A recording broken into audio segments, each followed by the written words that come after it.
Okay. All right. Excellent. Yeah. Well, just so we're absolutely clear, the rock star I'm talking about here is not the Van Halen, the Jimi Hendrix kind of rock star. It's rather referring to top-notch talent. But I always like to use that term rock star because that's what they really can be in a business. And there's a clear distinction between rock stars and everybody else. And so, I talk to owners all the time and I hear I can't find good employees. They're not out there. Well, that's just not the case. They're out there. You just have to know how to find them. And that's what I want to really focus on today. So here is why you'd want to hire a rock star. The time that you focus on your business goes up dramatically the more you have top quality talent in the business, because you're not having to do and replicate their work. You're not having to back them up. You're not having to do their work. They're doing it for you. And that can be dramatic and have huge impact on the performance of the business. You reduce the number of people you need to hire because a rock star is going to do more than what an average employee will do. And in fact, years ago, I was riding up on an elevator and there was a recording, and one of those like Muzak kind of recordings that came on, and it was from the guy that was with the Men's Warehouse, and he said, we want to hire great employees, and we recognize that a great employee will be much more productive than an average, and we will pay the great employee, the rock star, 1.5 times what we will pay an average employee. So because of that, there's a stickiness within a rock star employee that reduces the need to go out and continually replace them because they stay with you. So here are a couple other things. They're inspiring. They inspire other members. You get a rock star or two on board and suddenly the quality of the entire team goes up. So let me see. Let me change my view here. View here. All right. So I want to give you a couple examples. This is Bob. Bob is a client of mine. This is not actually Bob, but when we first met 2 years ago, he had owned a business for 18 years. He tried to hire 2 or 3 salespeople. They didn't work out. They left him after 3 months. He fired them after 6 months. And he was really reluctant to hire a salesperson again because of those bad experiences. And as a result, sales had plateaued at about $1.5 million. Profits were 250. We started working together in January of 20. And during the course of that year, I got him really clear on what he was looking for in his salesperson. We remade the company in terms of the things we're going to be talking about today. Since then, he has hired 2 rock stars. He's looking for a third. Sales are now at a pace to end the year at 5.4 million. So almost more than 3 times what they were a year and a half ago. And profits are at almost 3.5 times what they were. And so his life as the owner has changed dramatically because before he was this guy. He was doing everything in the business. Now he's got the rock stars doing the work, and he can sit back and start thinking about, he can look at his financials, and we're having conversations now around projecting financials 5 years out. And those kind of things he never would have been able to do before because he didn't have a rock star. This is Alicia, again, a fictitious name for somebody that was a client of mine. Unfortunately, they got impacted dramatically by COVID because they were an outdoor entertainment company. So they furloughed a lot of these rock stars. But before COVID, Alicia was struggling the same thing as Bob. She was doing everything because she didn't have a team that she could trust to do things right the first time. And she was having to train them and teach them and follow up behind them to make sure things got done right. She hired 2 rock stars, and suddenly things changed dramatically for her. She became able to start thinking more strategically. Sales went up dramatically. And so the point here is that it's easy to hire average, and business owners will make hires and they will end up hiring average people, but they will expect exceptional results. Well, that's not going to happen. you got to hire rock stars in order to get that exceptional results. So thus the need for making sure that when we hire rock stars. Now, when you hire, where do you suppose rock stars are? I mean, are they out looking for jobs? No, most of them are working for somebody else. And that's a key point, because if we're looking for rock stars, we've got to recognize that they're probably working for somebody else and they may be happy where they are. So that means that we've really got to raise our game in order to create an opportunity that's appealing to somebody that's already happy where they are. Second point is success comes by design, not by luck. So you can't just go out and put an average job posting and on Indeed or any of the job boards and expect that rock stars are gonna pick up the phone and call you. It's not gonna happen. You gotta put in your work. You gotta create the image of a business where somebody who is a rock star wants to work. And I find that's where a lot of this stuff starts breaking down. Business owners think that, well, anybody will want to work for my business and I'll just put a job posting out there and I'll get all these great opportunities. And they'll get a lot of opportunities, but they're not the kind of people that'll make a difference in a business for the most part. So it's not about getting people on the bus. It's about getting the right people in the right seats on the bus. And that's the key. And in order to get the people in the right seats, you have to know what that seat looks like. What do you want in that seat?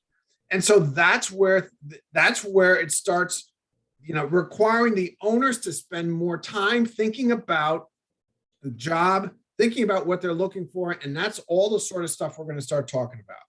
So the first key is to establish the culture of the business. We call this our cycle of business. The owner's at the top. The owner should be primarily focused on the team. But I find that most owners are so involved in the day-to-day work of the business that they're kind of focusing on the business and they're talking to their customers. And what they tend to neglect is the team. But the team is the most important things that the owners have, because the team can make the business. If the owner takes care of the team by compensation, by training, by inspiring and motivating and coaching, the team will take care of the customers, which in turn will take care of the business, which in turn takes care of the owner. So it's this kind of motion, but it all starts with the owners focusing on the team.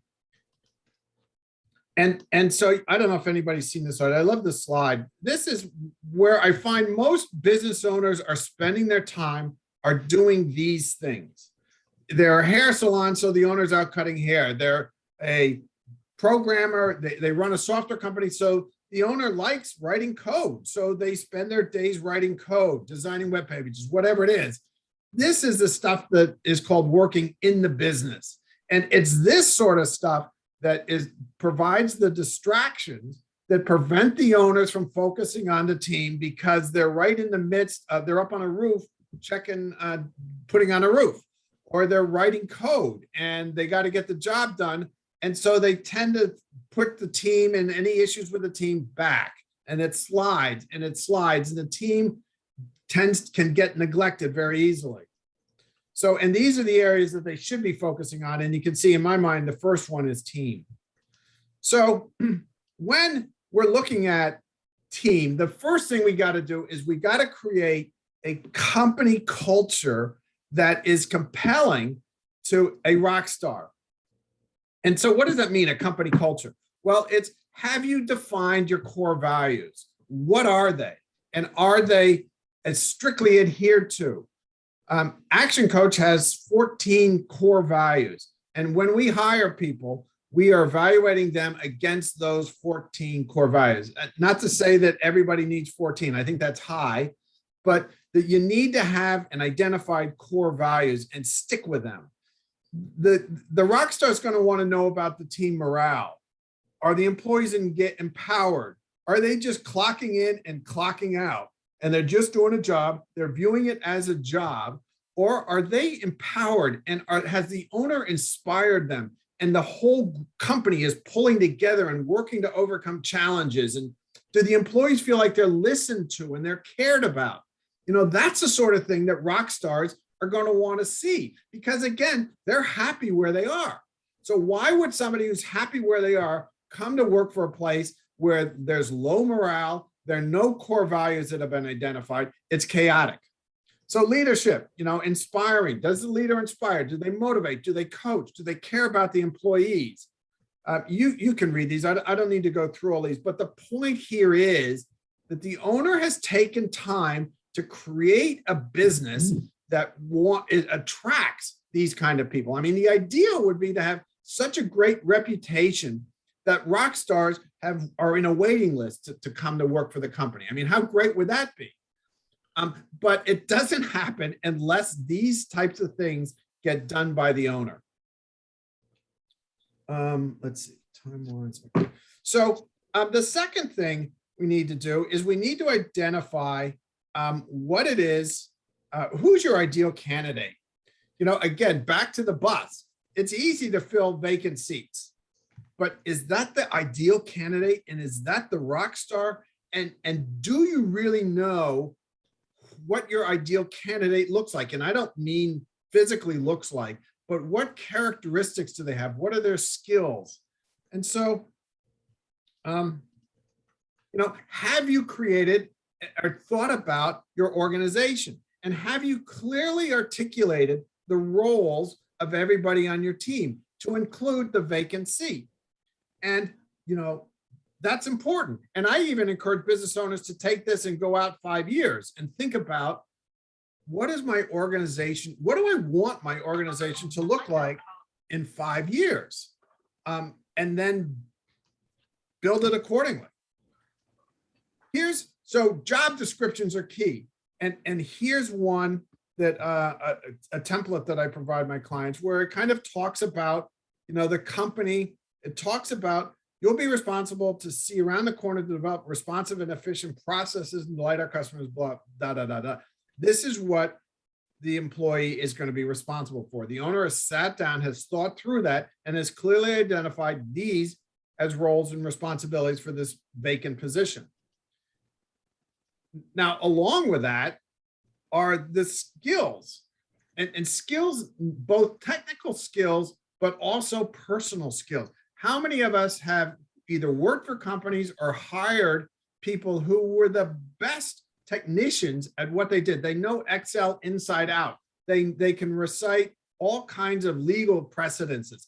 They know all kinds of, you know, models, and they grade out great as a CPA, but they're a horrible team member. They alienate customers. They're late. They don't take their job seriously. And those are the things that oftentimes when we're hiring people, we don't look at. We don't inquire as to, you know, how good a decision maker are you? How good at this and that and this? And that means that you have to sit down and think about, okay, so I know that I want a CPA that's got X number of years experience and that they've da, da, da, da, da, da, da. But I also expect that they're going to be a team member. I expect that they're going to have integrity. Whatever those values are, you need to identify them, because the business will go down, or the employee will go down just as quickly because they don't have the technical skills as if they don't have the necessary personal skills. So I would encourage you for your next hires to be thinking about, what personal traits do I want, and then figure out, okay, I thought I've got questions that I can give you that will help identify those traits. So if you came up and said, okay, decision-making is a key characteristic that I want in this for my rock star, I've got 5 or 6 questions you can ask, the specific around decision-making or timeliness or teamwork or whatever. So think about, what are those personal skills you need? The second key is, again, keeping in mind that you're the rock star for you. There's someone that's ideal for your position, but they're probably working for somebody else. So that means you've then got to approach this as a marketing opportunity, not just as posting a job. You've got to create a reason why someone is going to want to come and work for you, just like you have to create a reason why someone is going to want to buy your promotional products or your legal services or your CPA services or your weight loss services, whatever. So you've got to think about job postings as, and it's this whole recruiting piece as a marketing exercise. And that goes with creating excitement and job postings that'll attract ideal candidates. So this is a quote I always like to throw out from Simon Sinek. Average companies give their people something to work on. The most innovative organizations give their people something to work towards. So again, it's all about, this is getting at your vision, your mission, where's the company going, what's our focus. All of that requires that you give thought to it. And it's not just a spontaneous conversation or statement when asked.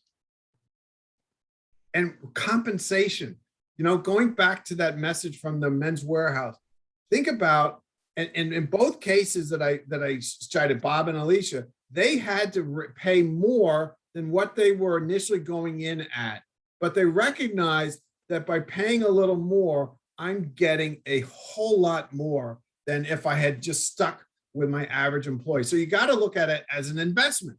Would you pay another $1,000, another $5,000 to get $100,000 worth of additional work over an average employee? I would say you probably would. So you don't get shut out when you say, no, I'm only going to pay X dollars, because X dollars may not attract the rock star. So you've got to be a little bit of flexible when you're looking at rock stars. Now, I talked about the importance of recognizing hiring people as a marketing. So this is a job posting that I pulled off of, I think it was probably Indeed. It might have been a year ago or two. This is for an electrician in New Zealand.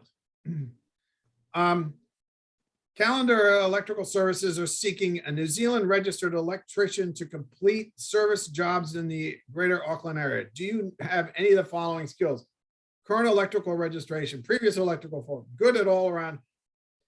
This position includes, we offer excellent application opportunity, working professional. So I ask you, is that the kind of posting, if you're an electrician working for somebody, you're a rock star, you're working for somebody, another electrical company in Auckland, New Zealand, is this the kind of posting that you would pick up and respond to?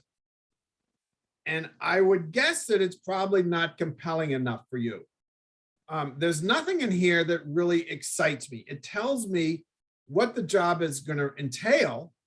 So I have a fairly good idea as to what's involved, but I'm doing that now.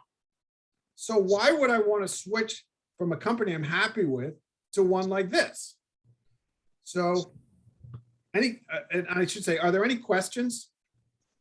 As you come up with questions, please ask them.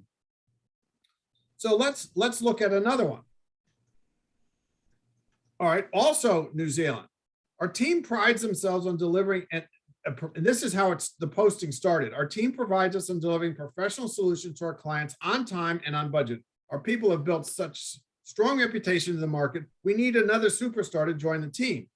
We're not looking for your average Sparky, though. We want someone who focuses on getting the job done right the first time. The successful applicant will have blah, blah, blah. And here's then where they talk about what the requirements are. It's a very different approach. This to me this top up here says, well, that sounds like kind of a fun organization. I mean, they use Sparky, I might look into them. Whereas the other one led off with this stuff, the technical requirements. This one gave the Rockstar a sense as to the company, the vision, the focus, where it's going. That sounds exciting to me. The company I'm with now, they're nice, but we're kind of standing still and I don't see any opportunity for growth. And that's the kind of thing that you want to intrigue rock stars with. So, so I would encourage you when you're doing your posting, thinking about, have you defined a vision? And if you haven't, that's the first thing. You got to figure out what's the vision and then include that in the job posting. Now, here's one we created for a consulting company. X company has been growing and is now seeking an outside sales representative for our infection prevention line of products. We help health systems reduce infections, resulting in lower healthcare costs with our products. Startling statistics show that 200 people die every day in the United States from HIAs. Company's name's goal is to help reduce those infections, which ultimately saves lives. Wow, what a different approach than that first electrical job posting where it said, we are looking for people with da, da, da, da, da. Here's where that finally comes in. Experience 3 to 5 years, sales, self-started, da, da, da. But this top part is there because we were trying to attract rock stars. And this is a kind of languaging that would attract people. And in fact, it did attract someone. So as you're thinking about posting jobs, think about, I got to market my business and how best can I do that? And this is a great example of how to do it in the job posting. Screening candidates. So this is the fourth key. Any questions? Nope. Okay. This is the fourth key. So here's a process that Action Coach recommends and I really like. And it's all designed around saving you from having to read through 200 job posting responses. We suggest that you put in your posting an answering a phone number. Just get a phone number, a Google phone number, and put it in the ad and create a voicemail that when the person calls, it's going to say, hey, thanks so much for responding to our job posting. We've got a couple questions for you. Tell us, why do you think you're qualified for the job? Tell us, da, da, da. 2 other questions. And we find that by doing it and having people record why they are qualified for the job, you can easily pick up those people that are confident and you're interested in continuing conversations with, as opposed to those people that are hemming and hawing. They don't have a good sense as to why they're qualified. They could hire someone to write a resume. So you can't believe what's on the resume because it could be totally fictitious. But this is hard to fake.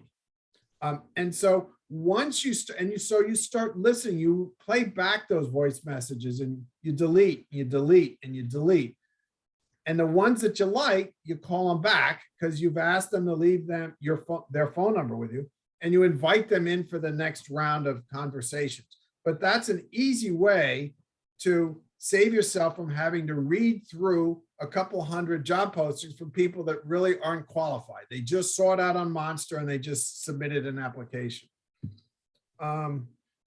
Sorry. So, okay. So here are some example questions. Why do they feel suited? What's their strongest attributes and why should you hire them? And then once you've identified the ones that you're interested in talking to in more detail, you invite them for a phone interview and you start, narrowing the list down. So maybe you have 10 people that you really, that made it through that first cut and you want to get down to 5. And so during that phone interview, you're asking tough questions. And so you've now narrowed it down to your top 5.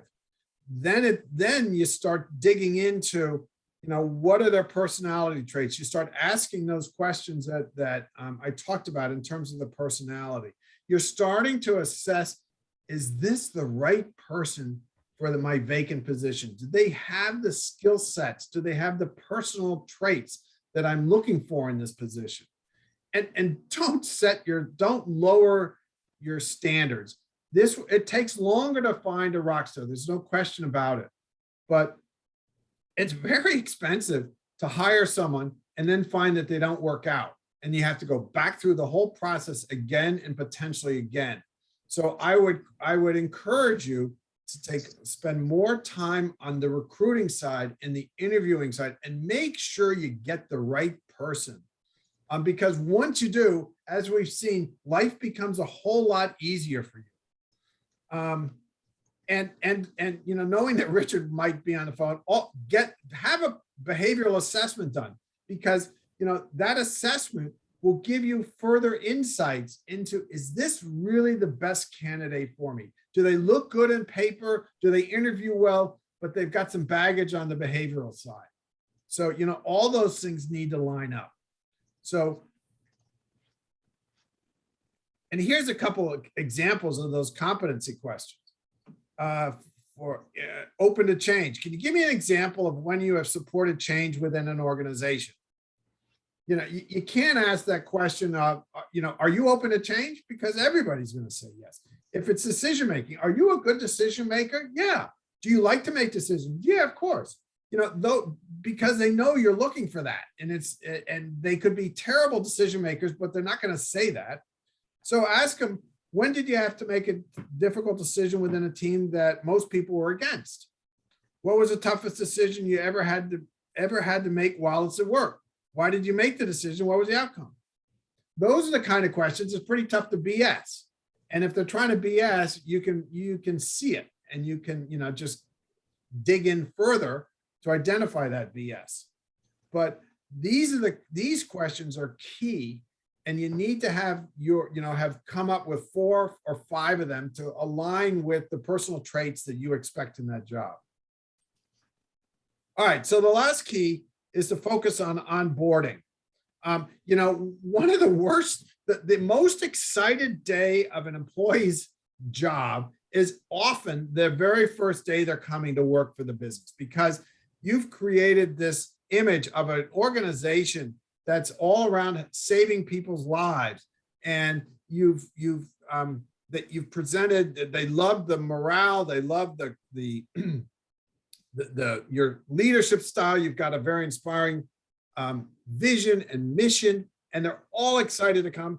And the very first day on the job, you put them on a desk and you leave them there. And you don't have, and they have to go find paper. They got to go get the pens. They have to work with somebody to get the phone set up. There are no business cards for them because you haven't thought about this. You're back in doing the work of the business. This is the sort of stuff that will quickly turn an excited employee into that, oh my God, what have I done? Did I make a mistake? I ought to call my old boss up and see if I can get my old job back. So you've done all the hard work on the front end, but you lose it here because you haven't finished the process. And finishing the process is the onboarding process. Do you have a process in place for when you bring on a new employee for what has to happen? I've worked with owners, and we map out the first 2 weeks that employee is on the job. What are they going to be doing? Who are they going to go to lunch with? Who are they going to meet with? Et cetera, et cetera, et cetera. So we are keeping them engaged. It's well thought out, so they know that we care about them. We're not just plopping them at a desk and letting them fend for themselves. We're making them feel special. And so, that's the sort of thing that is so critical. And if you have, and this is where if you have instructional videos on processes, this is how we do this process. Watch the video, and then let's talk this afternoon, and I'll answer any questions you have about it. And so that's the way that you make the best use of their time. You make the best use of your time, and at the same time, you are you're continuing the excitement that they had, and you're not letting that negative thought creep into the mind of, oh my God, have I made the wrong decision? You're supporting it. You're supporting the positive image that you created on the front end. So, you get what you deserve. If you don't put the time in, if you don't think through these things, you're going to get average. That's what you deserve. But it's easy to say that, but it's very hard when you have to be in court all day long, or you have to be, it's tax season, or your calendar is very full, but you have to make the time if you want to get the rock stars. Otherwise, you're going to get average, and they'll help, but they're not going to take the business to the next level because you haven't taken the time to really think through what it is you want, who are you looking for, and to go out and create and to market the business in a way that's going to attract those kind of people, because they're out there. And so you get what you deserve. And that's all I had. I know that's a little short, Amanda, but I was anticipating that I'd have some questions. Are there any questions people have? Did I go through it too quickly? Are there things that you want to go back and discuss? What can I do to add more insights?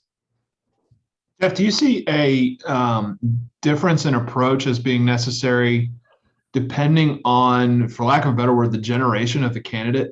And here's why I'm asking that. A little while ago, you were talking about, basically attracting someone to purpose or based on purpose, which I think is more important for millennials maybe than for like a Gen X or a boomer if you're hiring from an older generation, who might be a little more interested in sort of traditional measures of how much is this going to pay me? How much am I going to have to work? Yes, again, I would agree, except absolutely about the millennials. But even the older folks, the Gen X's, they want to know that this business is going somewhere. They want to know that they can become successful in this business because it's growing, because it's going in an area that they care about. And so it is important to spend time thinking through that, because you got to, we don't know initially what's driving the motivation of the rock star, because we haven't met them yet. Because a lot of this is done before we even talk to them. And so we've got to create that. We can't assume that they're not going to care about the direction that the business is going in. We can't assume that all they want to do is sit at a desk, get a paycheck, and they don't care about becoming more successful. We can't assume that they don't want that working for an owner that's inspiring isn't important to them. We can't make those assumptions because we haven't met them. And for the most part, the ones I've seen, those are important. And so, to your point, it's critical on millennials that they feel like they're making a difference and they're helping the world. But those other key elements are important for older rock stars as well. Did that kind of get at it, or is there?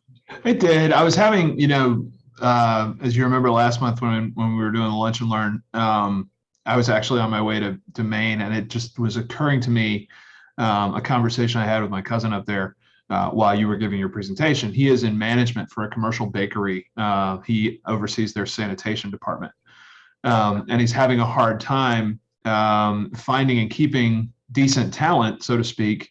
But the work is, this is maybe a classic example of a job where it's very, very difficult to connect the job to purpose or to the company or anything like that. People who are working those jobs, quite frankly, don't really care about, what direction of the company is going, or is the company succeeding or doing well or anything like that, because it doesn't affect their bottom line at all. And of course, he manages the department in the sense that he oversees it, but it's not like he has budgetary control or the ability to pay them more than whatever they're telling him he can pay them.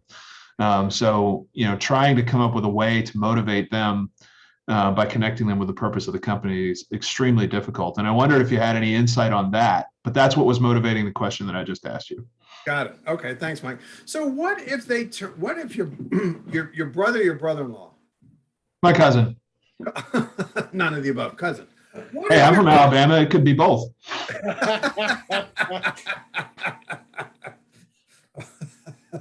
Okay. All right. So, and so it's sanitation. And so, what if, I don't know. I'm wondering if there's a message in there about safety and sanitation and making sure that, that people don't catch diseases. And I don't know if there's a message in there that might resonate with people to kind of help around the local community and raising the awareness or helping reduce diseases that are caused by unsanitized whatever. I don't know. at first thought, that might be a message that might resonate with people that are concerned about helping the community stay healthy. Yeah, it's a good thought. I mean, I just I don't know how much, and this may be a rhetorical, sort of issue or question for him. And, your intended audience for this presentation is not him. It's not somebody in his position. It's going to be somebody who's in a more entrepreneurial position or an ownership of a business who has the ability to make whatever decisions they want to kind of think outside the box. He's pretty limited and constrained in what he can do. So don't know that there's anything that really can be done there. Does anybody on the call have any thoughts about that? No. Okay. Yeah. Any other comments? Let's see. I think I'm gonna. Yeah, Jeff is stuck. I'd like to comment.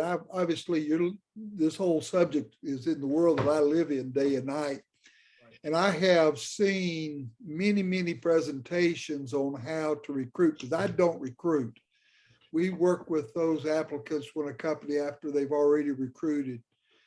But I tell you, that was as good a presentation as I've seen. And I particularly liked the thing that I've always talked about is if you're going to go out and search for a top performer, those top performers already have a job.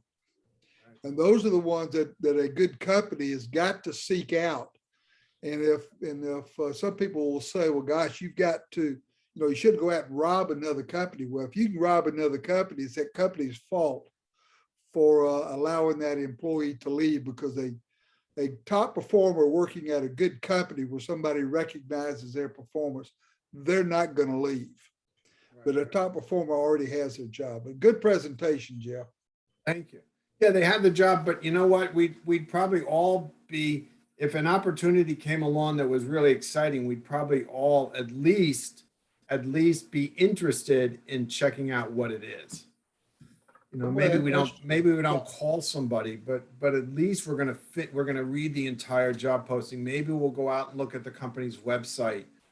At least we're getting a little bit of traction, as opposed to just that sample I showed you with the electrician. And that's the typical job posting. You go out and look on most job boards, it's all around what the company is expecting from that employee, and little around creating the excitement around where the company is going and its mission and vision.